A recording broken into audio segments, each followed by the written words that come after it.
Evangelho segundo Lucas, capítulo 10, a partir do verso 25. Nós temos uma parábola que talvez seja uma das parábolas mais conhecidas da Bíblia, a parábola do bom samaritano. E esse texto vai servir de base para a nossa reflexão. O texto nos diz assim, irmãos, Lucas 10, a partir do 25. Eis que certo homem, intérprete da lei, se levantou com o intuito de pôr Jesus à prova e disse-lhe: Mestre, que farei para herdar a vida eterna? Então Jesus lhe perguntou: O que está escrito na lei? Como interpretas? A isto ele respondeu: Amarás o Senhor teu Deus de todo o teu coração, de toda a tua alma, de todas as tuas forças e de todo o teu entendimento, e amarás o teu próximo como a ti mesmo. Então Jesus lhe disse: Respondeste corretamente, faze isto e viverás. Ele, porém, querendo justificar-se, perguntou a Jesus: Quem é o meu próximo? Jesus prosseguiu, dizendo: Certo homem descia de Jerusalém para Jericó e veio a cair em mãos de salteadores, os quais, depois de tudo lhe roubarem e lhe causarem muitos ferimentos, retiraram-se, deixando-o semi-morto. Casualmente descia um sacerdote por aquele mesmo caminho e, vendo, passou de largo. Semelhante, um levita descia por aquele lugar e, vendo, também passou de largo. Certo samaritano, que seguiu o seu caminho, passou-lhe perto e, vendo, compadeceu-se dele. E chegando-se, pensou-lhe os ferimentos, aplicando-lhes óleo e vinho, e colocando-o sobre o próprio animal, levou-o para uma hospedaria e tratou dele. No dia seguinte, tirou 2 denários e os entregou ao hospedeiro, dizendo: Cuida deste homem, e se alguma coisa gastares a mais, eu te indenizarei quando voltar. Qual desses 3 te parece ter sido o próximo do homem que caiu na mão dos salteadores? Respondeu-lhe o intérprete da lei, o que usou de misericórdia para com ele. Então lhe disse: Vai e procede tu de igual modo. Amém. Vamos orar. Senhor, ajuda-nos no entendimento da Tua palavra. Vem com Teu Espírito, Deus, agir na nossa mente, no nosso coração, para que sejamos iluminados de fato pelo Teu Espírito e que essa palavra produza transformação nas nossas vidas. Nós precisamos, Deus, das correções da Tua palavra, dos encorajamentos, e pedimos que o Senhor fale a todos nós, cale qualquer outra voz nesse lugar, para que somente a Tua voz seja discernida, em nome de Jesus. Amém. Amados, como eu falei no início, essa parábola talvez seja uma das parábolas mais conhecidas da Bíblia. E se você está na igreja há algum tempo, você já deve ter ouvido alguns bons sermões tendo por base essa passagem. E ela é simples, a história, o enredo dela, na verdade, é um enredo simples.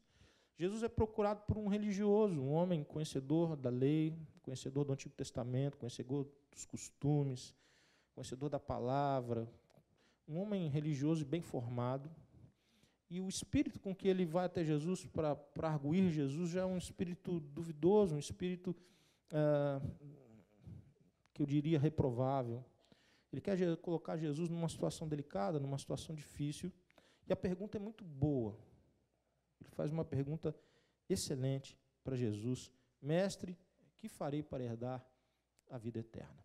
Obviamente que ele estava pensando que Jesus receitaria para ele, Jesus diria: olha, você deve fazer a cerimônia tal, você deve seguir o rito tal, ou outro, etc.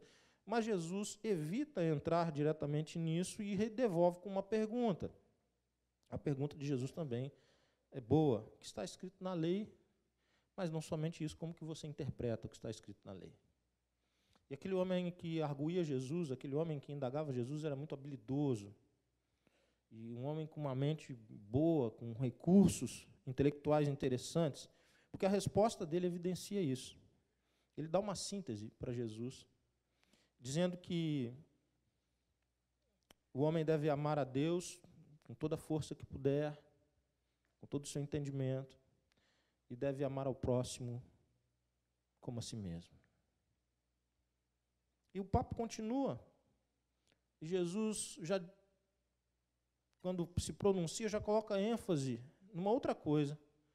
Jesus já não coloca mais ênfase se intelectualmente aquilo estava certo ou não. Jesus diz, olha, faça isso e você viverá.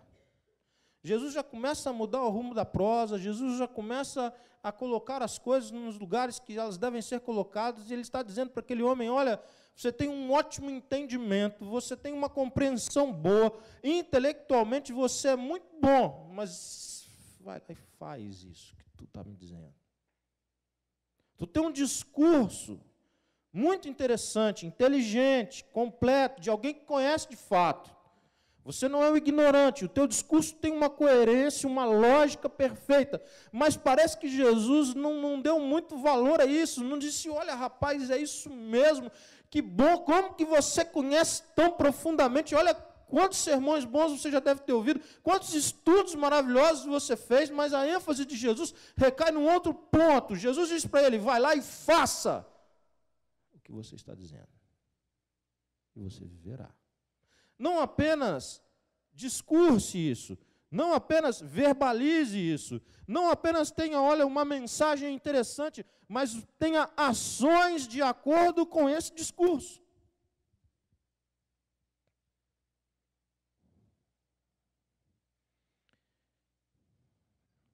E aí o homem quer se justificar. O texto mesmo, o texto diz, orienta isso, buscando justificar-se. Ele faz uma outra pergunta, muito inteligente também. Se a história é amar a Deus com toda a força, com todo entendimento, e amar ao próximo como a si mesmo, qual que é a pergunta que ele faz? Quem é o meu próximo? E eu me lembro de um CD de músicas infantis da Aline Barros, que usa, num dado momento, lá no CDzinho, diz, ó, quem é o próximo? Aquele que vem depois de mim? Próximo, aquele que vem depois de você. Não era isso. Por que a pergunta era boa? Porque dentro do modo como eles viviam, dentro do modo como o judeu vivia, como é que ele vivia? Ele vivia num clã, então ele tinha como que os familiares ao redor mais próximos, se fosse casado, esposa, filhos, ele tinha os irmãos, ele tinha os sobrinhos, a cunhada, eram como se fosse um espiral assim de pessoas ao redor, ele no meio, o centro era ele, e ao redor pessoas do relacionamento, e aquilo ia crescendo, até chegar em quem? Qual que era o limite disso? O limite era alguém que professasse a mesma fé que ele. E, às vezes, alguém se convertia ao judaísmo, então ele era visto agora como o meu próximo. Uma vez que ele se converte ao judaísmo, ele também é visto, então não apenas a minha esposa, os meus filhos, que também têm a mesma fé, e não apenas os meus irmãos e sobrinhos, e enfim, não apenas pai, mãe, sogro, sogra, obrigado, Igor, não apenas essas pessoas do meu entorno, mas aquele que também crê, aquele que tem a mesma religião que eu, esse é meu próximo. E havia dentro do judaísmo até certa controvérsia a respeito disso, porque, por exemplo, o fariseu, ele tinha uma tendência grande a achar que o outro, que também era judeu como ele, um homem israelita como ele, mas de um outro segmento, talvez um saduceu, ele dissesse, o saduceu já não é meu próximo é só aquele dessa linha aqui, somente fariseu é meu próximo, além dos meus familiares, além do meu clã. Mas o limite era o limite religioso. Esse era o meu próximo. O outro, o diferente de mim, o que é de uma outra tribo, de um outro segmento religioso, aquele que não segue Yahvé, ele não é meu próximo. Jamais será. E para esclarecer, então, a quem seria o próximo? A pergunta era essa, Jesus traz a parábola. E a parábola ela é maravilhosa. Por quê? Porque narra algo que era, assim como hoje, uma situação triste. Um sujeito está viajando e ele, nessa viagem ele é tomado por salteadores. E tomado por salteadores, ele é deixado semi-morto, ele é roubado e agem com violência, com truculência sobre ele, e ele é deixado caído da estrada semi-morto. E algumas pessoas começam a passar. A primeira pessoa que passa é quem? É um líder religioso. O pastor Carlos está passando. E tem um sujeito caído aqui na Graciosa. E ao invés de passar e parar e ver o que está acontecendo, o pastor Carlos está indo para o PGM ou para o culto. E ele está em cima da hora, e ele tem que dar a classe da EBD. Então ele passa de largo e vai embora. Depois, e o sujeito ficou lá. Depois, passa talvez o Alisson. O Alisson tinha que vir correndo, porque tinha que ensaiar o pessoal. Ia ter a festa das crianças, precisava ensaiar as crianças. Como é que ele ia fazer para parar ali? E ele sabia que o pastor Carlos já tinha passado na frente dele e não tinha parado. Ó, ele é o pastor Carlos, ele é o pastor, ele é meu modelo, é inspiração para mim, eu passo batido também. E aí o Alisson vem, passa direto, vem, abre igreja, liga tudo, põe luz, põe ensaio, tudo certinho. Passa o Alisson.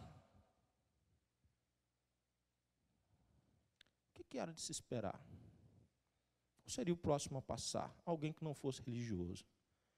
Alguém que não fosse um líder religioso. Talvez fosse de se esperar isso.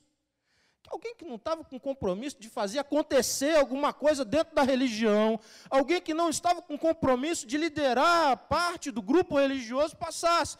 Mas talvez ele fosse da mesma religião. Só que ele vem, ele senta no banco, ele assiste tudo, ele participa de tudo. Se puder, ele contribui, mas ele vai embora. Ele não tem que chegar mais cedo, ele não tem que sair mais tarde, ele não tem que fazer acontecer nada. Talvez essa fosse a lógica esperada. E quem ouvia Jesus, aquele intérprete da lei, e se alguém estivesse ao redor ali, tivesse bom conhecimento da lei, eles iriam aplaudir, eles iriam ver com ótimos olhos o sacerdote ter passado e depois o levita ter passado e não ter atendido aquela pessoa.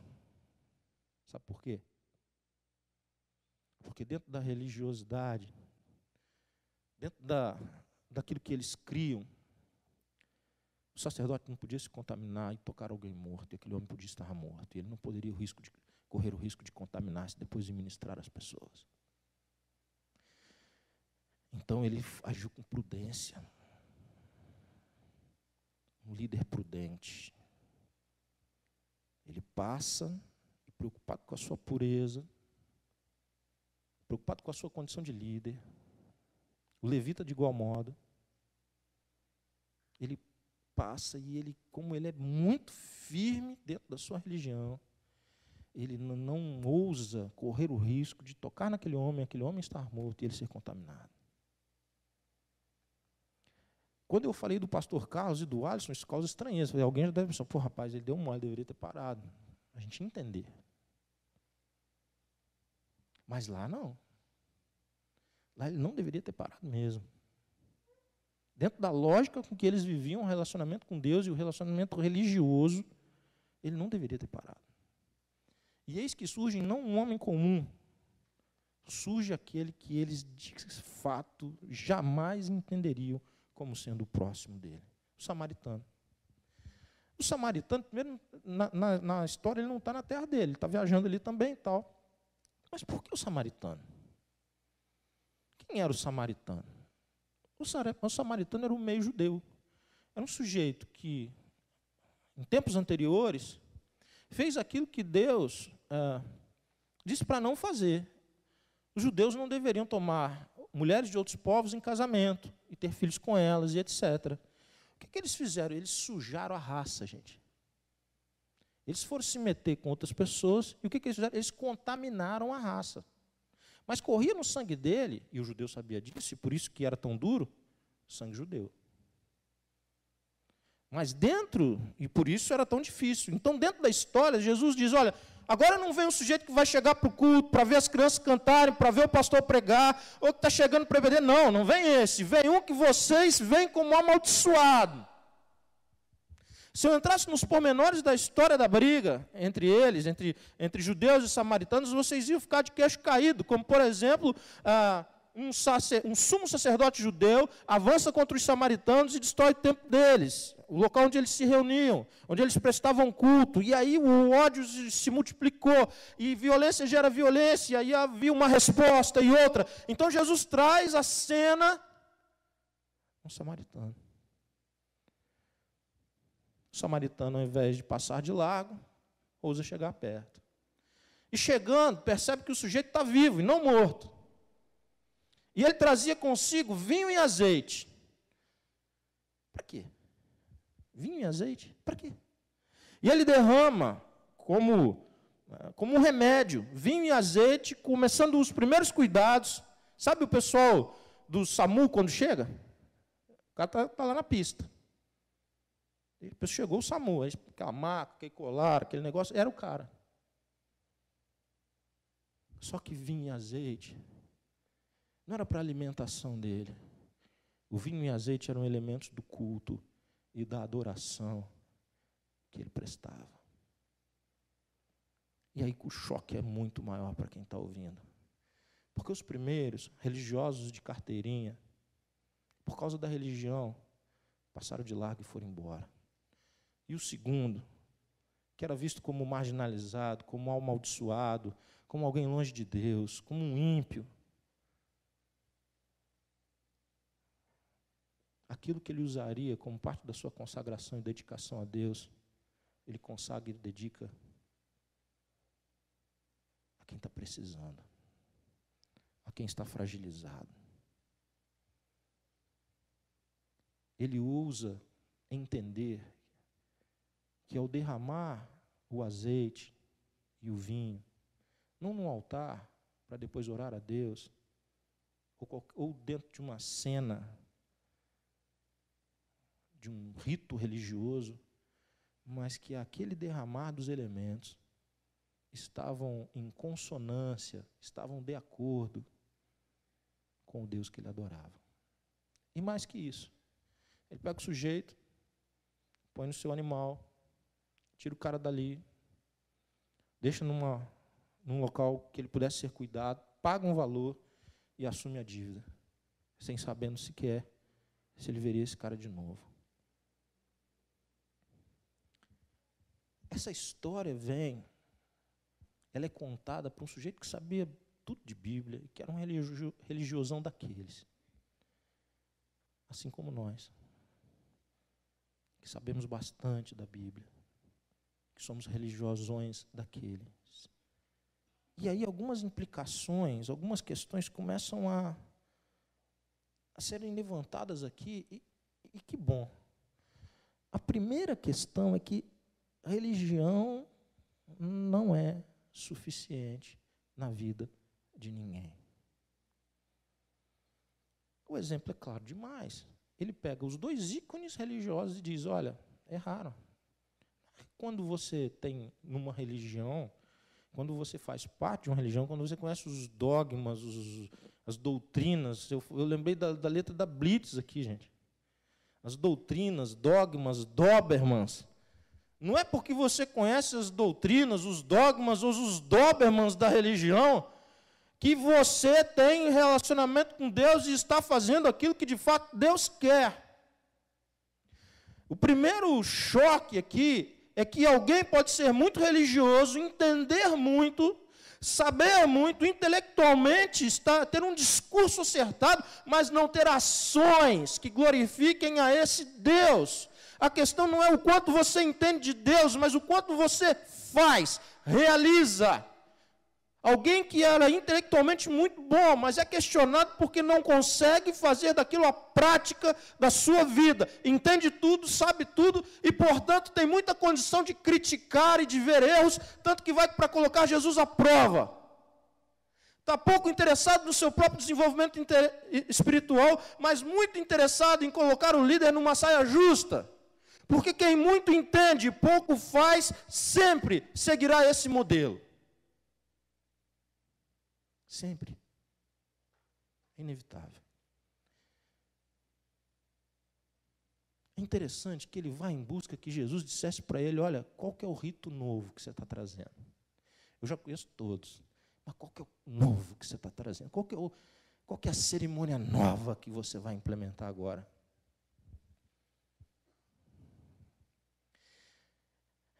Amados,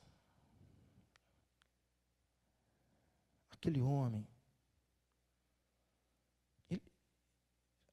quando Jesus conversa com ele, Jesus está dizendo, olha, esquece isso, cara. Eu quero saber do teu estilo de vida. O que Jesus traz como resposta é estilo de vida, que aquele que ele acreditava que era amaldiçoado, tem, mas ele como religioso, não tinha. Com a sua palavra, com o seu discurso, tudo certo com Deus, mas com a sua prática, completamente distante daquilo que Deus queria. Eu estava ouvindo um sermão ontem, sobre esse texto, e o pregador, ele fala algo muito legal. Ele fala, manos, que bênção que Deus não cabe na nossa caixinha. E eu quero repetir a ideia dele. Como que é bom saber que Deus não é batista? Eu sou batista, eu sou um pastor batista, eu gosto muito da igreja batista. Mas me dá um consolo, uma coisa gostosa saber que Deus não é. E que Deus não precisa ser. Que Deus não é batista, que Deus não é isso, que Deus não é aquilo. Isso não é uma coisa boa de saber que Ele é Deus e que Ele é infinitamente superior a todas as construções religiosas, por melhores que fizermos, mas Ele não está preso, Ele não está compreendido, Ele não está aprisionado nos nossos dogmas, nas nossas percepções. Ele está acima. E Ele nos chama para viver valores e princípios. Valores e princípios no nosso dia a dia.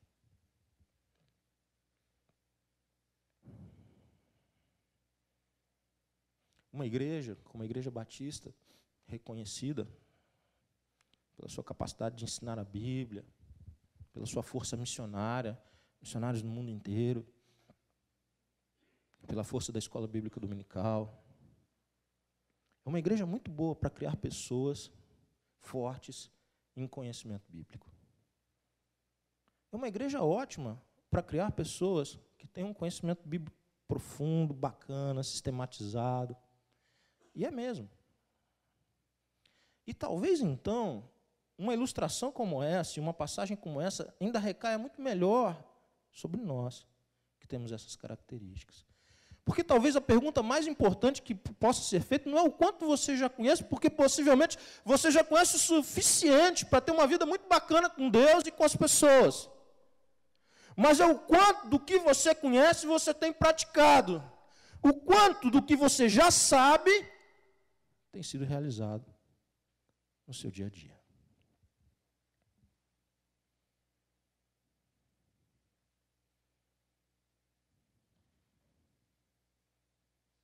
Quando nós convidamos a igreja para ser uma igreja relacional, quando nós convidamos você para construir relacionamentos discipuladores, para ajudá-lo.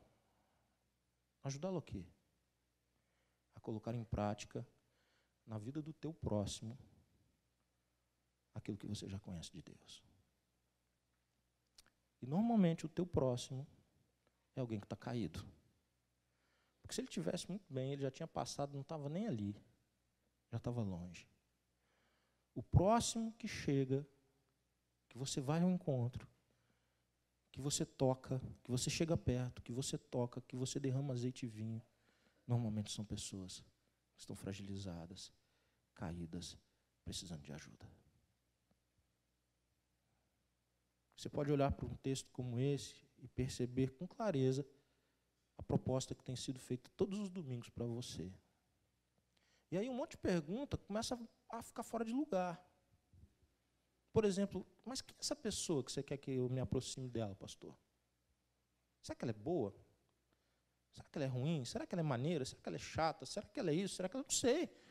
O samaritano também não sabia. Mas quem é esse que você vai levar para dentro da tua casa? Pô, mano, eu não sei não. Eu não sei nem quais virão para dentro da minha casa. Eu não sei quais virão para dentro do meu coração, na minha mente. Mas o samaritano também não sabia. Mas ele para ajudar. É interessante que o processo, como eu falei, de derramar azeite e vinho, está diretamente ligado ao que ele faria em nome de Deus. Mas o alvo é o outro, é o homem.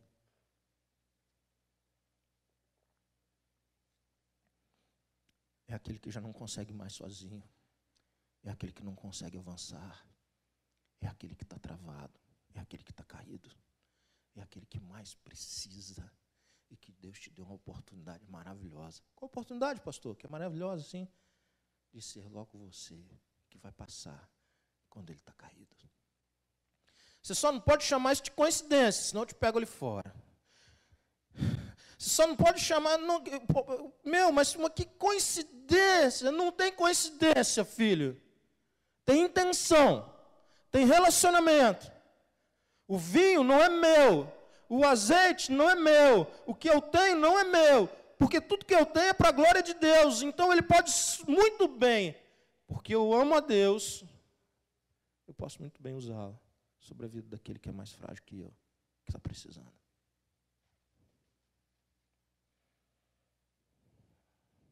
Mas se a gente vive uma perspectiva mais egoísta, mais etnocêntrica, se a gente está muito mais preocupado com o nosso próximo, que é só aquele da Pedras Vivas, que é só aquele do nosso grupo pequeno, como é que a gente vai construir com quem está fora?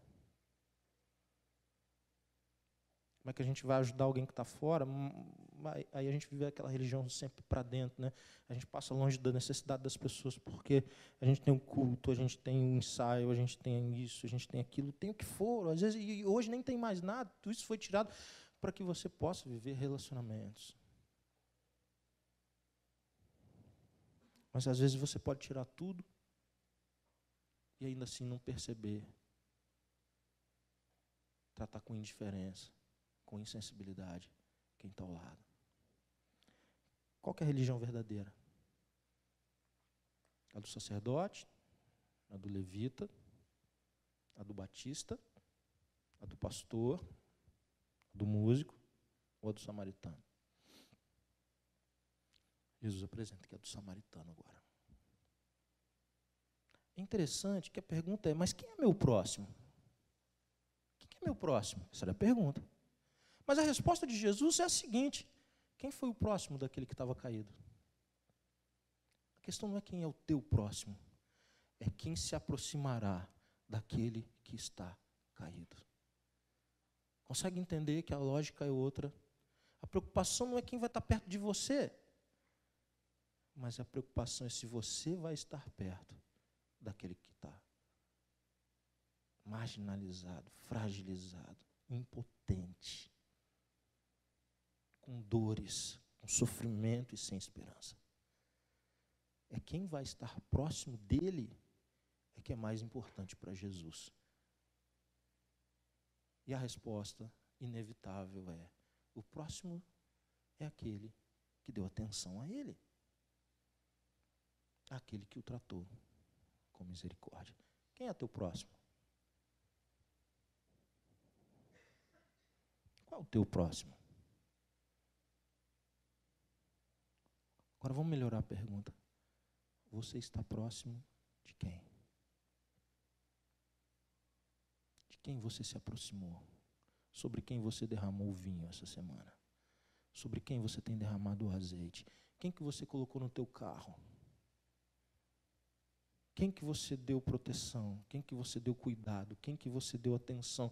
Quem que você abriu carteira em favor dele, mas em nome de Deus, como parte do teu relacionamento com Deus? A quem você fez isso essa semana? Qual tipo de religião que você quer ter? Qual é a sua? O que te falta? Conhecimento? Ou ação? Atitude concreta, aproximação, coragem, fé. É interessante que o samaritano não planejou isso, gente. As estradas eram violentas, assim como as nossas. E uma das coisas mais bonitas que a gente pode ver nesse texto é que, enquanto ele vivia a vida, enquanto ele cuidava dos interesses dele, ele teve tempo para parar, para se aproximar, para abençoar, para cuidar e ainda ter uma visão de futuro, não para ele, mas para aquela própria pessoa. Se for o custo maior do que eu já estou deixando, eu pago quando voltar.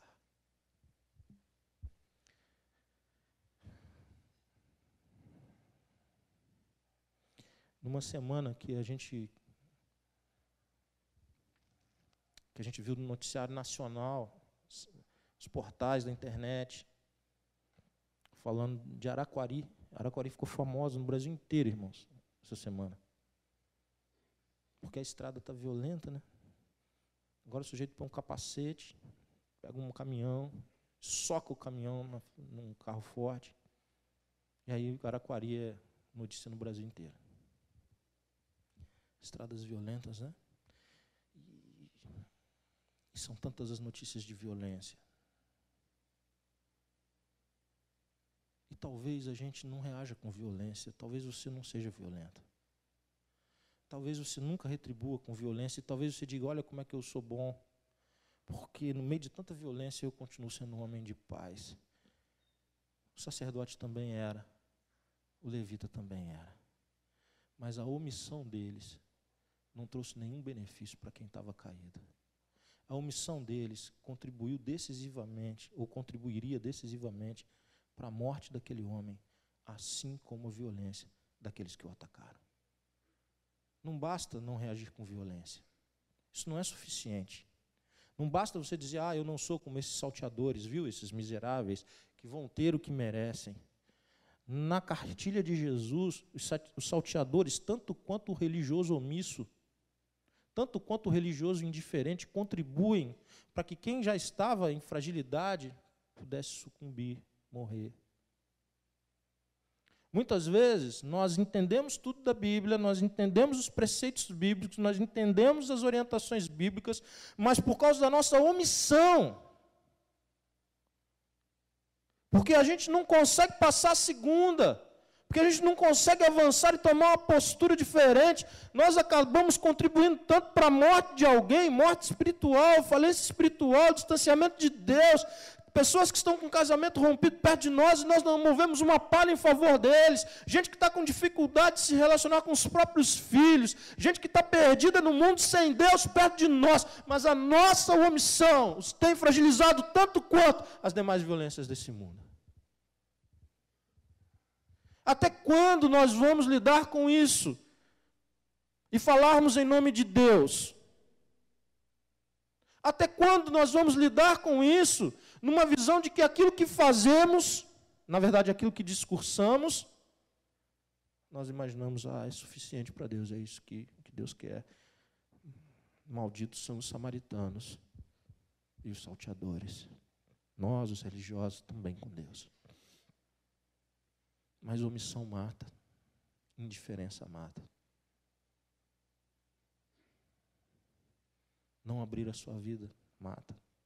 Não abrir a sua casa, mata. Não aceitar o desafio de construir relacionamentos discipuladores, mata. Não aceitar o desafio de ser líder, mata. Não aceitar tomar posição com aquilo que Deus quer que seja tomado. E aí venha de quem vier, porque Deus não está preso na nossa caixinha, venha de onde vier. Deus vai agir com misericórdia com quem está caído. Mas Deus vai acertar as contas com quem passou perto e não agiu em favor deles. Eu não gostaria de cair nessa conta de Deus. É interessante que a indiferença e a omissão dos religiosos, quando isso aconteceu, Deus não ficou de braço cruzado, não, filho. Falou, não, eles é que são meu povo, né? Puxa vida, meu povo não foi. Então o resto que morra, vá para o inferno tudo, né? O resto que fique caído na beira da estrada, né? Porque meu povo, né, infelizmente, eu vou pelejar mais com eles um tempo, ver se na próxima vez, quando tiver um outro lá, se eles vão atender. Esse aí não deu, né? Deus não agiu assim, não. Quando o seu povo se omite e falha, Deus vai chamar outro para fazer. Porque Ele tem poder para isso. E a sua misericórdia não tem fim. E Ele é um Deus de ação. Ele vai ao encontro, levanta pessoas, faz com que essas pessoas que estão fora do círculo, fora da caixinha, fora do que a religião espera, vão agir em nome dEle. Mas para um Deus que, como sabemos, usa quem quer, na hora que quer, do jeito que quer, isso não surpreende. Surpresa teremos. Surpresa para o intérprete da lei foi perceber que o samaritano poderia fazer algo que estivesse em acerto com Deus e ele mesmo tão distante, por omissão daquilo que Deus queria. Eu Quero terminar a minha fala.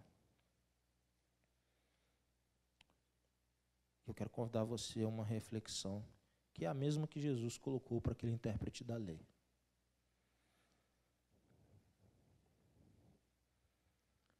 Está disposto a fazer? Faze isto e viverás. É fazer, não é entender, não é discursar, não é pregar, não é dizer que... Não, é fazer, é simples assim. Faze isto e viverás. Quer transpor esse limite, quer sair do discurso para a ação, quer viver aquilo que de fato o Senhor quer que você viva como um estilo de vida, como foi demonstrado na vida do samaritano. Você tem esse desafio hoje para você. O desafio de dar um passo à frente, um desafio de assumir posição nova, um desafio de sair do comodismo, um desafio de ir além, um desafio de jogar teu medo para bem longe, tua covardia para bem longe. Porque tem um monte de gente caída perto de você.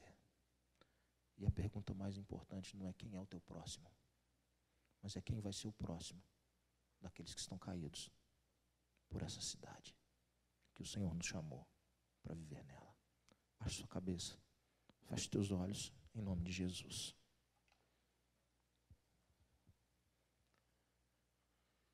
A pergunta é se você vai ser aquele que Deus vai levar. Se você vai ser o próximo, vai agir com misericórdia, como um estilo de vida. Se você vai ser a resposta de Deus para aqueles que agora estão caídos por essa cidade. Dentro do teu local de trabalho, na empresa, na escola, dos teus vizinhos. Você quer ser o próximo daquela pessoa? Você quer ser a resposta de Deus para aquela pessoa? Como parte da sua religiosidade, como parte do seu entendimento de quem é Deus, como parte da experiência que você já viveu com Jesus, porque Jesus é Senhor da sua vida.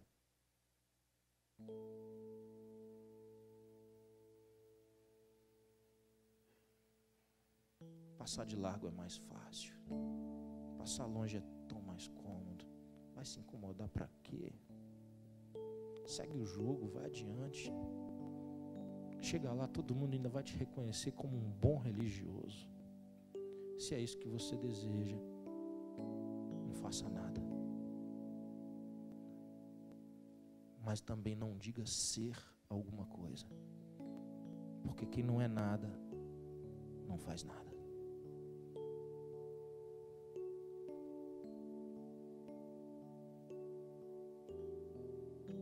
Senhor Deus,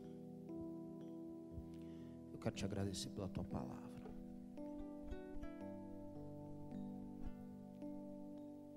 Eu quero te agradecer, Deus, porque o Senhor teu filho tratou com muita misericórdia aquele intérprete da lei e teve muita paciência com ele. Porque na verdade ele não queria era nada, né?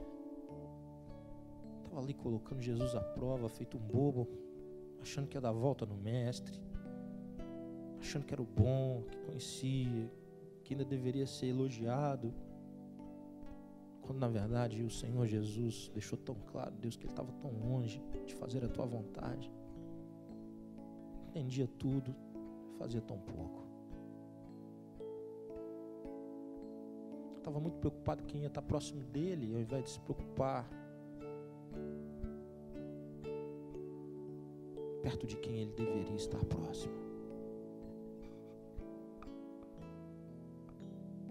E talvez, Deus, hoje o Senhor esteja nos dando a mesma chance que o teu filho deu para aquele homem naquele dia, de rever conceitos, valores, prática de vida, estilo de vida, de lançarmos para muito longe falsos conceitos que a gente vai criando ao longo da vida, falsos mestres que deixam legados para nós, como se o centro fosse nós, como se o importante fosse nós, fôssemos nós, quando na verdade o Senhor está levantando um povo para socorrer quem está na pior. Muito obrigado, Deus, porque o Senhor não está na caixinha da religião. O Senhor está acima disso tudo. Muito obrigado, Deus, porque eu sou batista, mas o Senhor não é. Muito obrigado, Deus, porque o Senhor é infinitamente maior. E porque o Senhor é infinitamente maior, o Senhor tem tanta paciência com gente como eu, que custa para avançar, que custa para obedecer, que custa para passar a segunda, Deus. Porque o Senhor é infinitamente maior. Pessoas como aquele intérprete da lei tiveram a chance de um recomeço. Os discípulos tiveram a chance, Deus, de entender com mais clareza o que o Senhor quer do nosso estilo de vida. E hoje nós temos essa bênção, trazida pela Tua palavra, de refletirmos na conduta que temos, na construção que temos tido, no modo como a gente vive a nossa fé, no modo como a gente ensina a fé para os nossos filhos. E eu quero muito te agradecer, porque essa palavra é dura, Deus. Ela é confrontadora, é difícil, Deus, para nós. Mas eu vejo nisso a expressão da Tua graça, nos chamando para uma mudança, nos chamando para uma conversão, nos chamando, Deus, para sermos como o Senhor deseja que sejamos. Apenas igreja, apenas Teu povo, nada mais. E por isso eu te agradeço e eu te louvo, Deus, pela Tua poderosa palavra nessa noite, pelo agir do Teu Espírito em nossas vidas, e por tamanha expressão de graça e paciência que o Senhor tem tido conosco todos os dias. Mas eu quero te agradecer também, Deus, porque muitos têm avançado, muitos têm compreendido, às vezes não na velocidade que eu gostaria, Deus, que eu sonhei, o que eu planejei, mas isso também não importa, isso não é nada. Mas eu quero te agradecer, por essa igreja, eu quero te agradecer por essas ovelhas que o Senhor me deu. Eu precisava de ovelhas assim, e o Senhor sabia disso, Deus. O Senhor sabia o quanto que eu precisava deles. E eu te agradeço muito, Pai. Te agradeço pelos meus irmãos de caminhada. Te agradeço, Deus, por cuidar de nós. Te agradeço, Deus, pelos nossos irmãos do Morro do Meio, pela vida do pastor Rodrigo, do pastor Jason, que tem estado junto para sonhar um sonho, Deus, de transformação profunda das nossas vidas, e tem lutado para que essa transformação aconteça. Muito obrigado, Deus. Muito obrigado por um time tão grande como esse time da área de ensino e da área de culto infantil que nós vimos aqui à frente hoje, Deus. Ninguém faz nada sozinho. Como eu te louvo, Deus, por essas vidas que têm se dedicado. Mas, Pai, não deixa a gente ficar do mesmo jeito, não deixa a gente ficar do mesmo tamanho, não deixa nós sermos, Deus, algo que o Senhor nunca desejou que sejamos, Deus, apenas religiosos. Livra-nos dessa miséria, Deus. Faz-nos a cada dia mais discípulos do Senhor. Antes de qualquer coisa, Deus, discípulos do Senhor. Porque, Pai, o Senhor já nos deu tudo que precisávamos. A gente não precisa de mais nada, porque a gente tem a Ti. Nós encontramos a salvação. Se o Senhor nos colocar de pé pela manhã, nós temos o Senhor para estar conosco o dia inteiro. Mas se o Senhor permitir, Deus, que nós não acordemos, nós já estaremos com o Senhor. Louvado seja o Teu nome. Não permita que a gente viva uma vida que já é tão curta, Deus, de uma forma pequena. Livra-nos, Deus, de passarmos de largo, de sermos indiferentes e insensíveis. Livra-nos, Deus, de ficarmos só olhando para dentro, para dentro, para dentro. Comunhão, comunhão, comunhão. Livra-nos, Deus, de vivermos para nós mesmos, quando essa cidade e o mundo inteiro, Deus, precisa do sal, precisa da luz, precisa do Senhor. E nós temos a mensagem que salva, que liberta. Livra-nos, Deus, de vivermos para nós mesmos. Que o amor de Deus, o nosso Pai, que a graça salvadora de Jesus Cristo e as doces consolações do Espírito Santo de Deus sejam derramadas de forma viva, rica e abundante sobre a sua vida, sobre a sua família, sobre todo o povo de Deus. Amém. Dá um abraço gostoso quem está perto de você. Desejo uma semana de bênção, uma semana de vitória, em nome de Jesus.